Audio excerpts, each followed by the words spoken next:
My Israeli cousin Tali lost her daughter 14 years ago. Her name was Sharon, and she was 31, married, and a few months pregnant, and a competitive road cyclist, which was her passion. Sharon was training for a race, riding her bike up and down the hills outside of Jerusalem, when suddenly she found herself behind a flatbed truck carrying a load of heavy metal pipes. Suddenly, out of nowhere, the truck hit a pothole and the back barrier broke open. The pipes poured out of the flatbed and ran over Sharon. Her mother, Tali, and I are the same age and have known each other since we were 24, when she was a young mother living in Petach Tikva and I was an aspiring writer in New York. We always felt incredibly close, though we only saw each other when I visited Israel, which maybe was only 4 or 5 times over the years. Each time we laughed together, ate together, shopped together, celebrated Shabbat and holidays together. But when I visited Israel 13 years ago, 1 year after Sharon had died, we cried together. We spent our time either talking about Sharon, wiping away our tears, or just sitting in silence, holding hands. As most of us know sitting here, there's nothing anyone can say, nothing we want to hear. Because when we have lost a child, a parent, a spouse, a sibling, or a partner, we enter into another reality where there is a permanent hole in our hearts, and our lives can never be filled with that again. And once we cross the bridge into that land of loss, as I call it, there is no turning back. This is where we reside now, and the question we ask ourselves are, how do I go on? How do I cope? How do I live with this grief? This past June, I traveled to Israel again, and of course I called Tali. In typical Israeli fashion, she immediately invited me to come and stay with her. I told her that I was traveling with friends, but they were leaving on the following Saturday night, so maybe I could come on Sunday. She hesitated for a moment, and then she replied, "Susan, of course you can come, but Sunday is Sharoni's 14-year yahrzeit. Would you like to join us?" Join her at the yahrzeit, I thought to myself. What does that mean exactly? "Of course I'll join you," I said. Then she said, "Maybe you can come shopping with me for the food and help me set up." Food? Set up? Now I was confused and very curious. Of course, I told her, I was ready to do whatever she needed. Here's what happened. It turns out that in Israel, when there is a yahrzeit, the entire family and lots of friends go to the cemetery. But they don't just visit the grave. First, they go to this circular little brick hut that stands in the center of the cemetery on a little hill. Inside are several 8-foot tables for any family to use to put out snacks and drinks and desserts, which is exactly what Tali and I did before about 40 people arrived. Tali's ex-husband Moshe and their 2 other adult children and their spouses, grandchildren, aunts and uncles, cousins and friends, even Sharon's widowed husband, who had since remarried, was there with his wife and their children. First, everyone ate and drank and hugged and kissed and reconnected. One aunt had driven down from the Galilee, another from Jerusalem. Then we all walked down to Sharon's grave, where Tali had put fresh flowers, and we read from the book of Psalms. Not just any Psalms. The first letter of each psalm spelled out Sharon's name in honor of her memory. Then we stood around the grave and told stories about Sharon.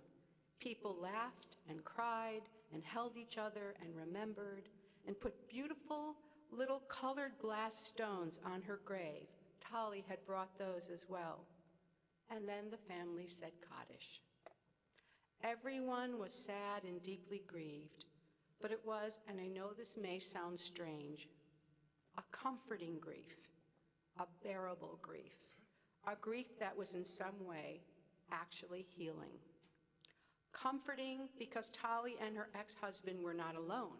but surrounded by people who shared and understood their loss. Bearable because beautiful prayers and ceremonies that honored Sharon's memory had been said. Healing because a sacred time and space had been set aside to cry and mourn and remember. In other words, a uniquely Jewish grief. Because in Judaism, grief is not only permitted, it is encouraged.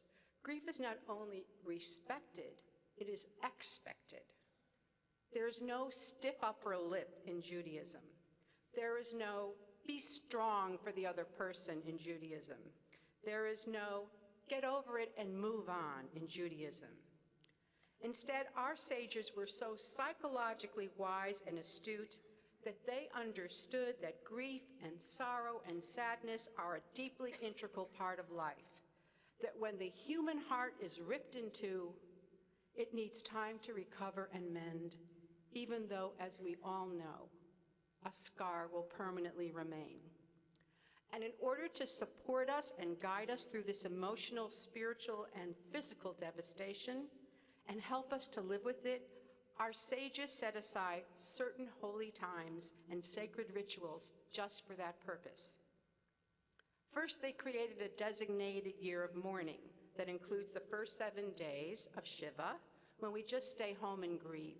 The first 30 days, called Shloshim, when we take our first steps back into the world, but do not go to parties or celebrations, because to do so just feels impossible.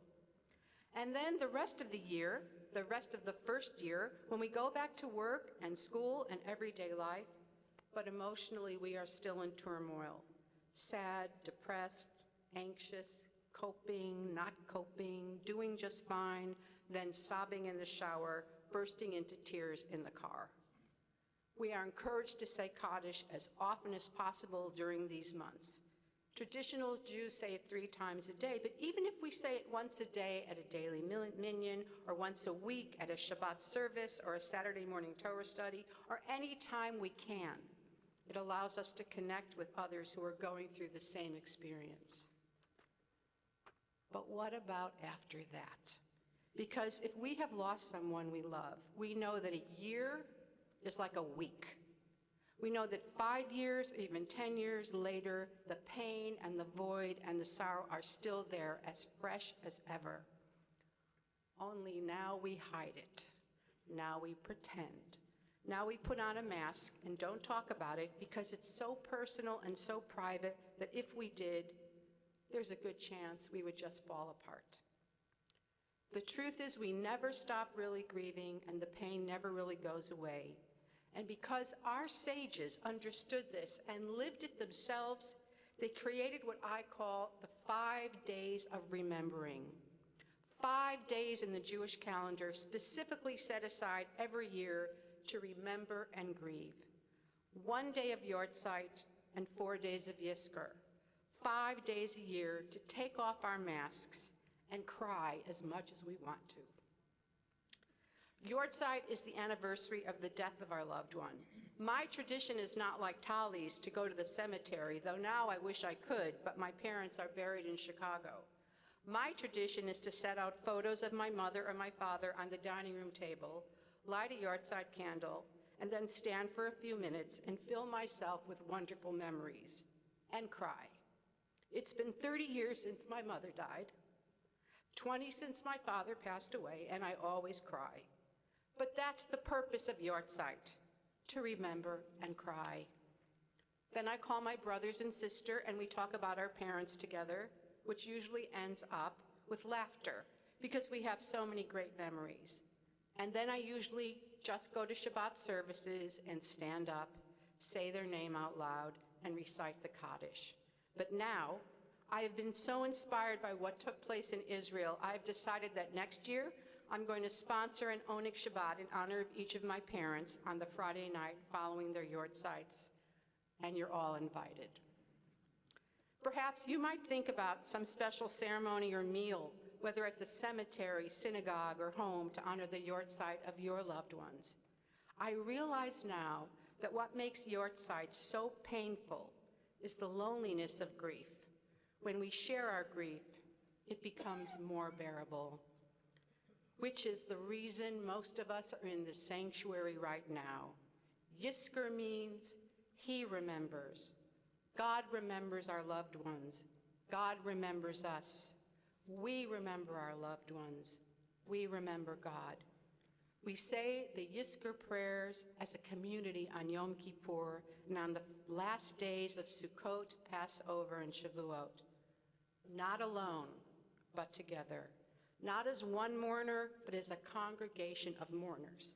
Not in our private and sometimes secret sorrow, but in our public communal grief. We all sit together in the profound Jewish tradition of memory and loss and sadness, and today we pray together and we cry together. Because this is one of the 5 days of remembering, and today we have permission to let all our feelings out, not to hold back, not to choke it down, not to worry whether anyone is judging us or pitying us or feeling uncomfortable around us, because today we are with people who understand. Today we are with people who reside in that same land of loss and hurt like we do. But today the rabbis put us together so that we could comfort each other. Today we sing El Malei Rachamim together. O God, full of compassion, shelter the souls of our departed and bind them into the bond of life. Today we all rise and chant the Kaddish together. Not just 10 of us in a small minyan, not 50 of us, but hundreds of us will stand side by side, and through this almost magical prayer that praises God in an ancient language, we are actually saying, I remember you, I miss you, I bless you. I am a continuation of you. As long as I live, I will never forget you. This is our sacred time and space for mourning. This is our Jewish grief. This is our sorrow and our comfort. This is the gift of YIZKOR when we say, I remember and I cry.